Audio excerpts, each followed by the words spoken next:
Cerro Gordo, no município de La Unión, onde caiu o avião da Chapecoense, é estreito e tortuoso em estrada de terra.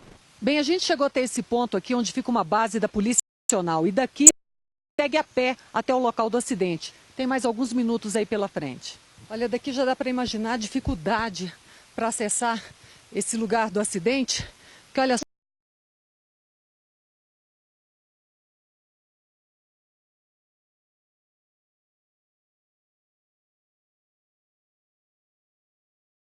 muita dificuldade, a gente fica imaginando as equipes de resgate, lama, e aqui uma visão muito triste, destruído. Por esse ângulo aqui dá para ver bem por onde o avião caiu. Ele entrou de bico na mata, arrancando as árvores, e ele seguia nessa direção aqui, olha, que fica a pista do aeroporto. A parte menos danificada foi a traseira do avião.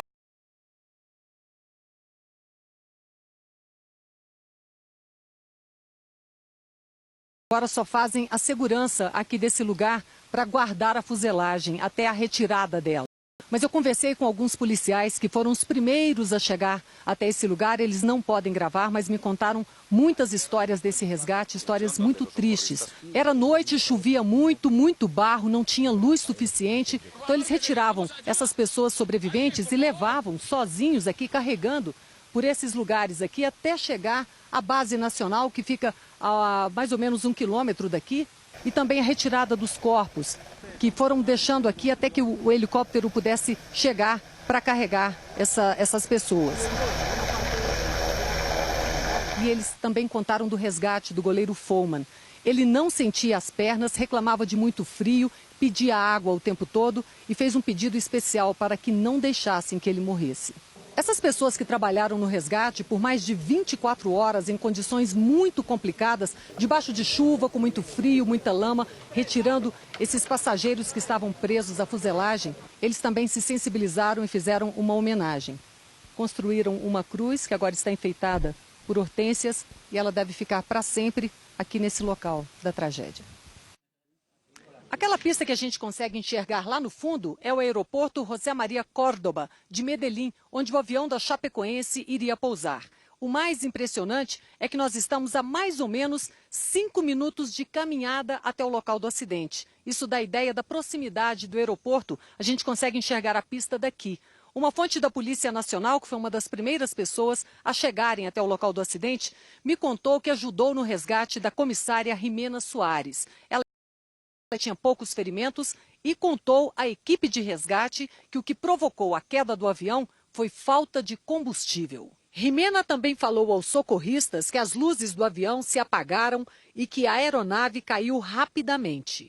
No início, os colombianos divulgaram as gravações da conversa da torre de controle do aeroporto de Medellín e o piloto Miguel Quiroga, comandante do voo Lamia CP 2933. Na gravação, o piloto diz: Aproximação, solicitamos prioridade para aproximação. Estamos com um problema de combustível. 13 segundos depois, a torre responde e dá a entender que o avião da Lamia seria o segundo naquele momento com problema de combustível. Entendo que solicita prioridade para o pouso igualmente por problema de combustível, correto? Afirmativo. Ok, então lhe darei vetores para proceder ao localizador e efetuar a aproximação em 7 minutos. Vetores são as coordenadas para o pouso. 2 minutos mais tarde, o piloto boliviano pede novamente vetores. Lima Mike 2933 solicita permissão para aproximação. O piloto insiste. Tenho emergência de combustível, senhorita.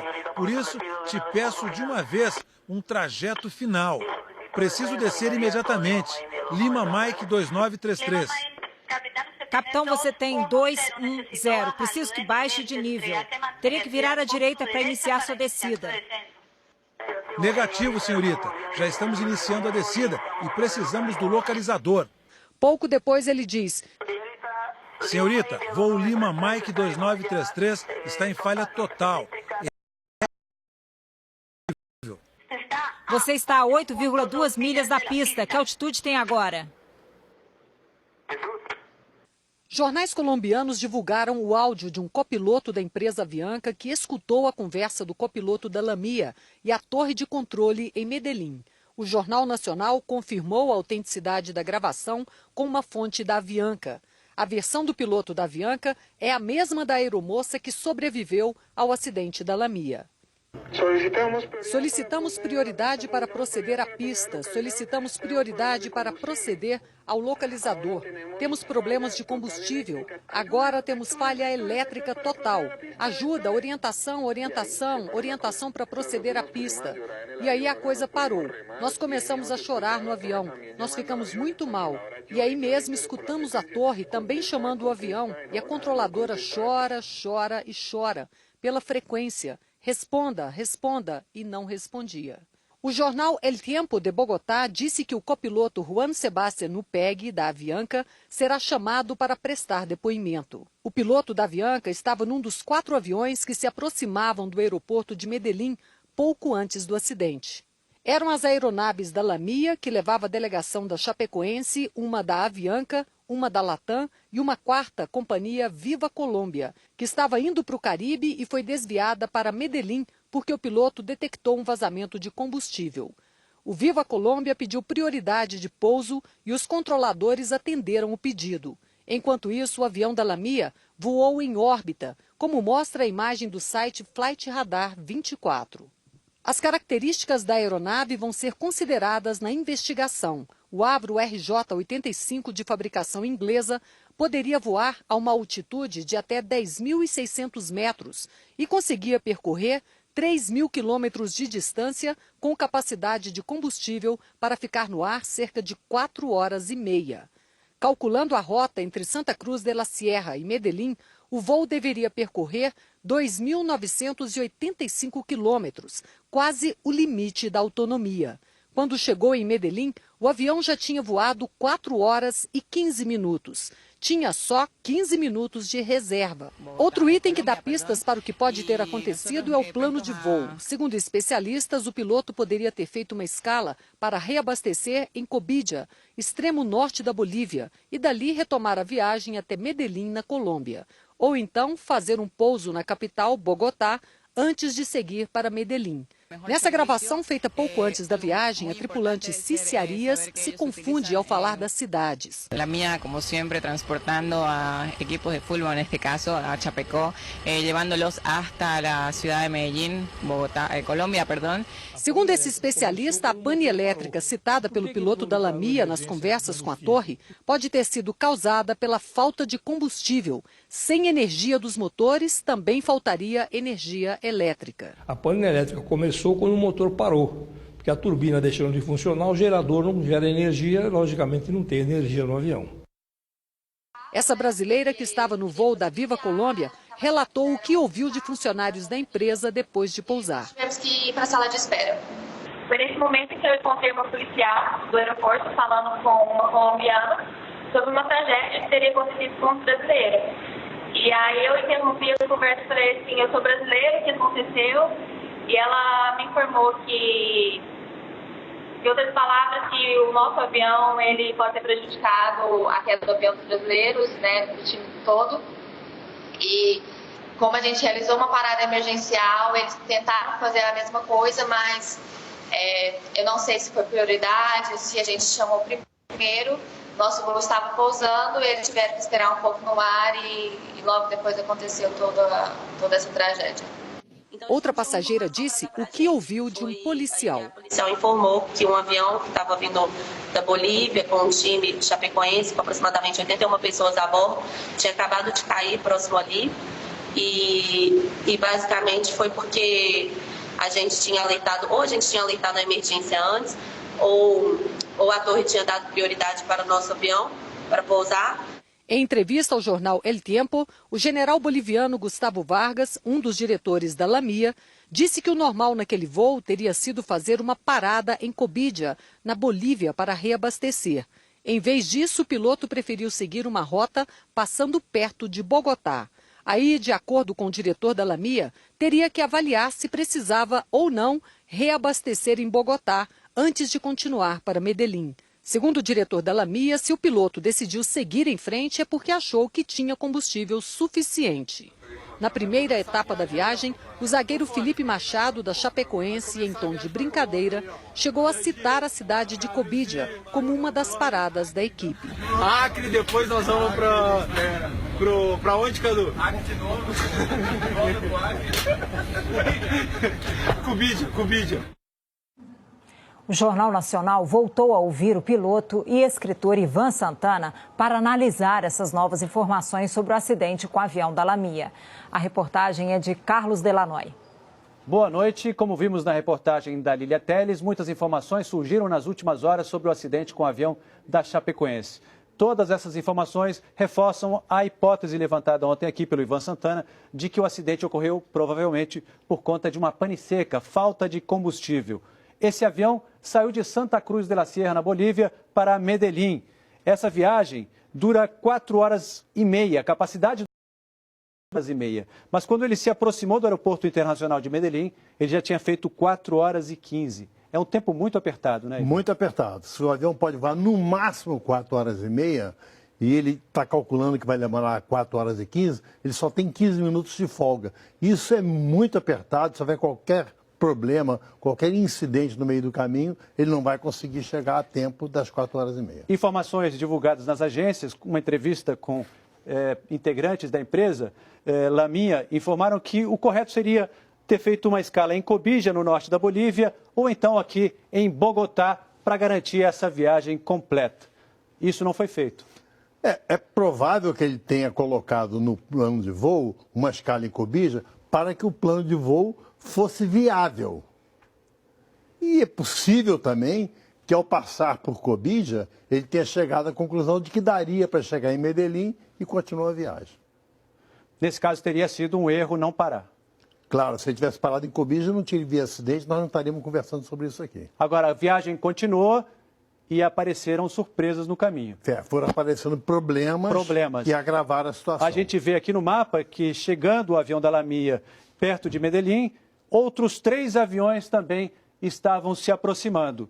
2 que passavam aqui, que vinham de Bogotá, e um terceiro que não tinha destino de Medellín, mas que tinha um problema, um suposto vazamento de combustível, que pediu prioridade para pousar. Problema sério para o piloto da Lamia. Ele deveria, nesse momento aqui, quando tem 2 outros aviões chegando e mais um outro chegando em emergência, ele devia ter insistido em ser o primeiro, dando emergência de combustível para que fosse autorizado a ser o primeiro, ou pelo menos o segundo, na frente do Latam e do Avianca. Então vamos ver o que aconteceu. Vamos ver. Vamos ouvir, na verdade, porque nesse momento o comandante do avião da Lamia conversa com a torre de controle em Medellín. Vamos ouvir o que ele disse. Damos prioridade para a aproximação direta, se nos han presentado um problema de combustível. Quando solicita prioridade para su aterrizaje, igualmente com problemas de combustível, ¿correcto? ¿Masivo? Ok, atento, entonces le daré vectores para proceder al localizador y efectuar la aproximación. Se estima aproximadamente en 7 minutos. Ivan, o piloto relatou o problema de combustível, a torre deu para ele 7 minutos. Foi capaz de relatar o exato que ele tinha? Não, tanto que ela está calma. Ela está dizendo que ele vai se aproximadamente 7 minutos, ele vai fazer a aproximação. No entanto, se ele tivesse sido mais incisivo, eu preciso chegar logo, ela não teria respondido com tanta tranquilidade. Agora, a gente teve acesso à carta de pouso desse avião, a gente vê à nossa direita, ela tem, ali você pode ver uma espécie de círculo, né, uma órbita, que coincide com o movimento feito, de fato, pelo avião, de acordo com o site Flight Radar 24, que acompanha os voos através do sinal do GPS. Esse é o movimento que o avião da Lamia fez ao se aproximar de Medellín.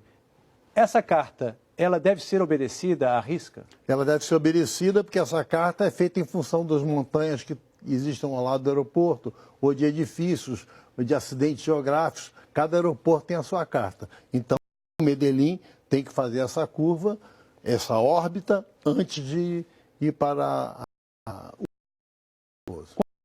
uma volta dessa? De 4 a 5 minutos. É muito tempo, né? É muito tempo para um avião que só tinha 15 minutos de sol, desde lá quando saiu de Santa Cruz de la Sierra. Agora vamos olhar mais imagem em 3 dimensões que mostra aqui, Ivan, como o avião da Laminha, com pouco combustível, numa situação muito tensa, fica dando voltas em espiral, cada volta de 4 minutos. Ele volta a conversar com a torre de controle. Vamos ouvir. Atento, tengo una aeronave por debajo suyo efectuando la aproximación y adicional están efectuando la revisión de pista. ¿Qué tiempo tiene para permanecer en su aproximación?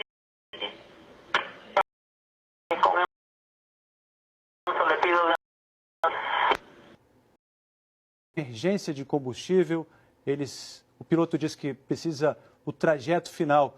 O que ele quer dizer exatamente? Ele quer dizer que ele está desesperado. Ele precisa ser liberado imediatamente para a cabeceira da pista para pousar, senão ele vai cair antes da cabeceira da pista. Quais são os sinais nesse momento? O avião começa a falhar? Os instrumentos de gasolina já estão marcando 0, os motores começam a apagar, eles apagam 1 a 1, chama-se flame out em aviação. Ele está perdendo o combustível, ele tem que ir para a pista de qualquer maneira planando. Agora, parece que nesse momento a torre de controle entende a dimensão do problema. Vamos ouvir mais uma conversa entre o piloto e a torre. Capitán, usted tiene 210, necesito bajarlo de nivel, tendría que mantener, tirar por su derecha para iniciar su descenso. Negativo, señorita, estamos ya iniciando el descenso y estamos para el localizador. Señorita, Lima India 2933 está en falla total, eléctrica total y combustible. Pista libre y operable, lluvia sobre la estación, Lima India 933, bomberos alertados. Que momento é esse? Nesse momento, quando ele fala negativa, ela percebe que aqueles procedimentos que ela estava fazendo eram procedimentos que não iam resultar em nada, o avião não ia ter tempo. Quando ele fala negativo, é a primeira vez que ele é incisivo desde que começou o problema. Aí ela fala que vai liberar a pista, os bombeiros que estavam limpando a pista de combustível do outro avião saíam da pista e já dá uma direção para ir direto para a pista. Agora vamos ouvir então mais um áudio que mostra esse momento dramático do voo. A 0,1 milla del borde Río Negro. No lo tengo con la altitud, Lima India. 9.000 pies, señorita. Vectores. Está a 8.2 millas de la pista. Nesse áudio, nessa conversa, a gente vê que ele pede ajuda, a torre quer saber a localização exata do avião, ele não consegue comunicar, ele está pilotando, está planando, será? Nesse momento ele já está desesperado, ela ainda está assustada, mas não totalmente desesperada. Ele está desesperado, tanto que ele responde Jesus. Quer dizer, quando ele fala Jesus, é porque ele já viu que o avião vai bater. Numa entrevista na Colômbia, a comissária de bordo, a aeromoça Ximena Soares, disse que cerca de 1 minuto antes do impacto da batida, todas as luzes do avião se apagaram. Falha elétrica, isso? O que significa exatamente uma falha elétrica? Quando a luz se apagar, quer dizer que o avião perdeu energia. Perdeu energia porque ele não tem mais motor. Sem motor não tem eletricidade, sem eletricidade apaga-se as luzes. Nesse momento o avião já está com os 4 motores apagados. E o impacto, de acordo com imagens que recebemos, vejam, imagens feitas provavelmente de um helicóptero, mostram que o avião bateu primeiro aqui nesse ponto num morro, uma parte do avião ficou nesse lugar. O resto do avião parece que seguiu um movimento ladeira abaixo, atravessando, batendo em árvores, né? E os destroços ficaram todos depositados de forma muito próxima. O que mostra essa imagem? Olha, a batida da asa é benéfica para a queda, porque diminui muito a velocidade da queda. Essas árvores também ajudam a frear a queda.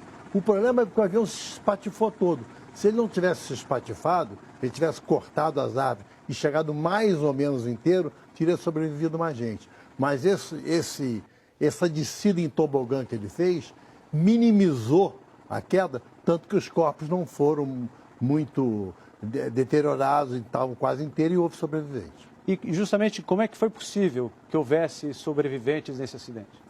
Justamente porque a asa bateu, e o avião veio batendo nas asas, foi diminuindo a velocidade, quebrando a inércia. Como um carro de Fórmula 1 quando vai batendo em barreiras assim e vai parando. Então vamos agora falar ao vivo com a nossa enviada especial Lília Teles. Ela está em La Serra, na Colômbia, e tem mais informações sobre as investigações do caso. Lília.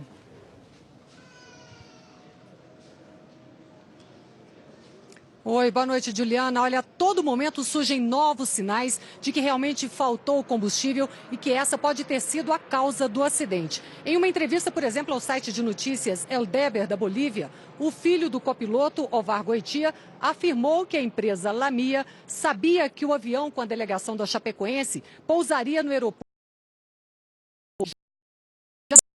com a quantidade exata de combustível. Ele disse também que, segundo o site, o avião não iria parar para reabastecer,